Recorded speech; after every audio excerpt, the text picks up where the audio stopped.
ఫైనల్గా నేను ఒకటే ఆలోచిస్తున్నా, మోటివేషన్ చాలా ముఖ్యం. అన్నీ ఉన్నాయి. ఇప్పుడు మనం కానీ వీళ్ళని మోటివేట్ చేయగలిగితే ఒక శక్తివంతమైన శక్తిగా డాక్రా సంఘాలు తయారు చేసే అవకాశం మన చేతుల్లో ఉందని చెప్పి కూడా నేను మీకు తెలియజేస్తున్నా. 50% వీళ్ళున్నారు. More organised force. ఇది రిసోర్స్ అన్నీ ఉన్నాయి. మనం చేయాల్సింది వాళ్ళని గౌరవించడం, మేనేజ్ చేయడం, ఎప్పటికప్పుడు మనం పర్యవేక్షించడం, స్ఫూర్తినివ్వగలిగితే వండర్స్ చేసే పరిస్థితి వస్తుందని చెప్పి కూడా నేను మీకు తెలియజేస్తున్నా. ఈరోజు మళ్ళా మాకు ఇది పంపించారు. ఇది ఒక ఎత్తు అయితే మీరు ఈ మార్గం తయారు కావద్దని మిమ్మల్ని అందరినీ కోరుతున్నా.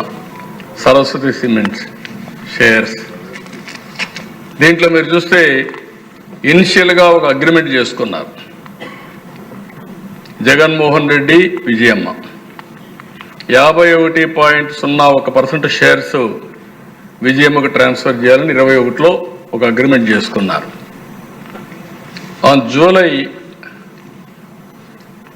జూలైలో 6th 2024 విజయమ్మ ఆ షేర్స్ అని ట్రాన్స్ఫర్ అయినాయి. ఆ షేర్స్ని కూతురికి ఇచ్చింది. దానిపైన ఎక్స్సీఎం NCLTలో కోర్టులో కేసు వేశాడు 10th 2024 claiming that this transfers is illegal and shares belong to me అని. దానిపైన విజయమ్మ కోర్టుకు వెళ్ళి entire shares are with me and also with my name only, I have not transfer to Sharmila అని చెప్పి ఆవిడ ఒక అఫిడవిట్ వేసింది. ఇది ఉమెన్ ఎంపవర్మెంట్ కాదు, ఆడబిడ్డలకు ద్రోహం చేయడమే. మీరు ఎవరన్నా కానీ ఇలాంటి పనులు చేస్తే ఇక్కడ ఉండే మెంబర్లు కూడా హెరాస్మెంట్, ఆడబిడ్డల్ని హెరాస్ చేయడం. This is a case study. ఎందుకు నేను ఈరోజు మాట్లాడుతానంటే దిశ అవాయిడ్ చేద్దాం అనుకున్నాను.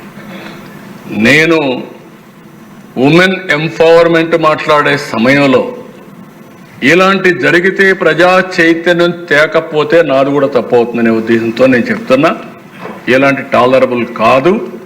ఇలాంటి విషయాలపైన సమాజం కూడా జీరో టాలరెన్స్ పైన ఉంటే, కడాన తల్లికి న్యాయం చేయలేని వ్యక్తి, సిస్టర్కి న్యాయం చేయని వ్యక్తి సమాజం కోసం పనిచేస్తారంటే అది నమ్మడానికి వీలు లేదని చెప్పి కూడా నేను ఒక్కసారి తెలియజేసుకుంటూ ఫైనల్గా నేను అపీల్ చేస్తున్నా.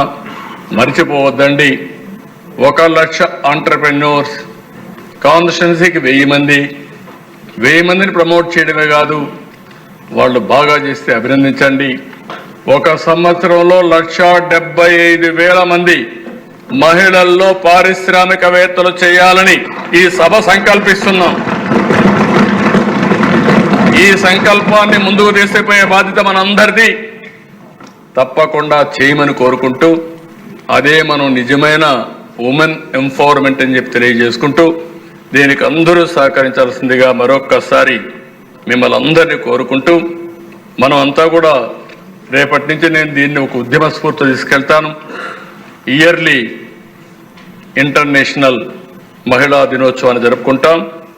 మధ్యలో 4 సార్లు, మొన్న ఒకసారి చేశాను, ఇంకొక 4 సార్లు నేను మార్చి, జూన్, సెప్టెంబర్, డిసెంబర్ ఓ జిల్లాకి వెళ్ళి 3 నెలల్లో ఎంత ప్రోగ్రెస్ అయిందో చూసుకొని, ప్రపంచం మొత్తం అనుకూలమైనటువంటి ఏజెన్సీస్తో ఎంఓయూలు చేస్తాం.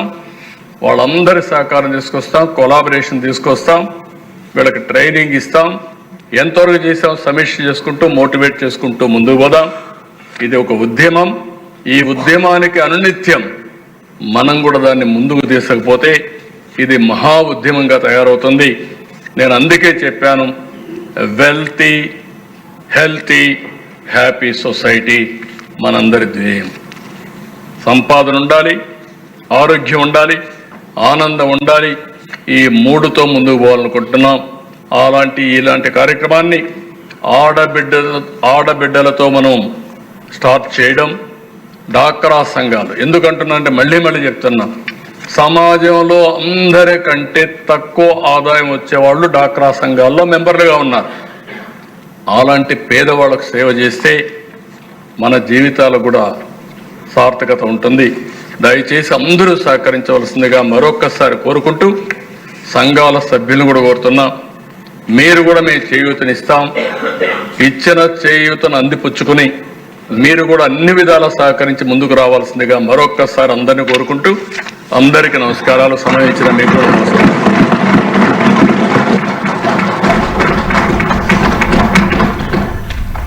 ఆడపిల్ల